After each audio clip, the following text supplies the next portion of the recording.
ఒకటే రాజు ఉంటాడు కనుక ఏ పథకం పెట్టినా అందరికీ వర్తించింది. అవునా? అద్భుతంగా ఉంటది. కరెన్సీలు కూడా ఉండదు,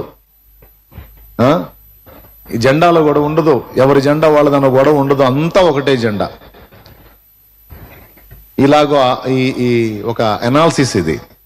అట్లా అంతా కూడా ఆలోచన అధ్యయనం చేస్తూ చిన్న చిన్నగా ఈ పాయింట్ ని తెర మీదకి తెస్తున్నారు.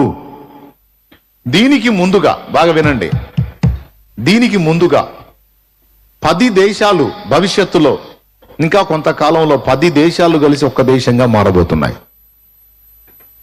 10 దేశాలు కలిసి ఒక్క దేశంగా మారబోతున్నాయి. ఆ 10 దేశాలు కలిసి ఒక్క దేశంగా మారి ఆ 10 దేశాల మీద ఒకటే రాజు అయిపోతే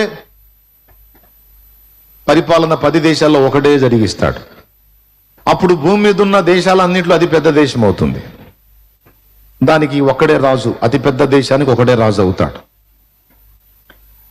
అట్లా ఒక దశరాజ్య కూటమి అనేది ఏర్పడబోతుంది. దీన్ని చూసిన తరువాత మిగిలినటువంటి ప్రపంచంలో ఈ చైతన్యం ఇంకా ఎక్కువైద్ది.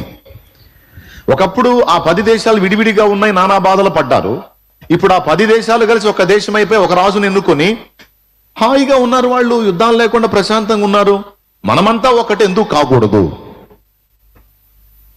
మనందరి మీద ఒక రాజు ఎందుకు ఉండకూడదు? ఒకని పరిపాలనలో మనం ఎందుకు ఉండకూడదు అనే చైతన్యం ప్రజలందరిలోనికి వస్తుంది. దానికి ఇప్పుడు నాంది జరుగుతుంది. ఇప్పుడే చిన్నగా తెర మీదకి ఈ పాయింట్ వస్తుంది. ఇలా జరిగిద్ది అన్న సంగతి ముందే ప్రకటన గ్రంథంలో యోహాను చెప్పాడు.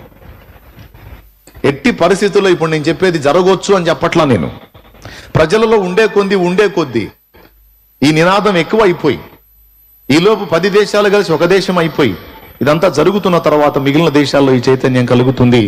తప్పకుండా ఇది జరిగి తీరుతుంది. ప్రపంచమంతా ఒక్క రాజ్యముగా మారక మునుపు 10 రాజ్యాలు కలిసి ఒక్క రాజ్యం అవుతాయి. ఇంతేకాదండి, ఒకనికి అధికారం అంతా దొరుకుతుంది. వాడు ఒక అగ్రరాజ్య నాయకుడై ఉండడు, ఒక చిన్న దేశపు రాజు అయి ఉంటాడు. భవిష్యత్తులో ప్రపంచమంతా ఒక్క రాజ్యమైనప్పుడు వాడే అధికార పీఠం ఎక్కుతాడు అనేటువంటి అంశం కూడా మనం గుర్తుపెట్టుకోవాలి. ఇప్పుడు అంత్యాబద్ధ క్రీస్తు ఫలానా వాడని మనం చెప్పజాలం కానీ ఒకటైతే నేను అనుకుంటున్నా, నా అంచనా, పర్సన్ అయితే ఎప్పటికీ వాడు భూమి మీద పుట్టే ఉండాలి.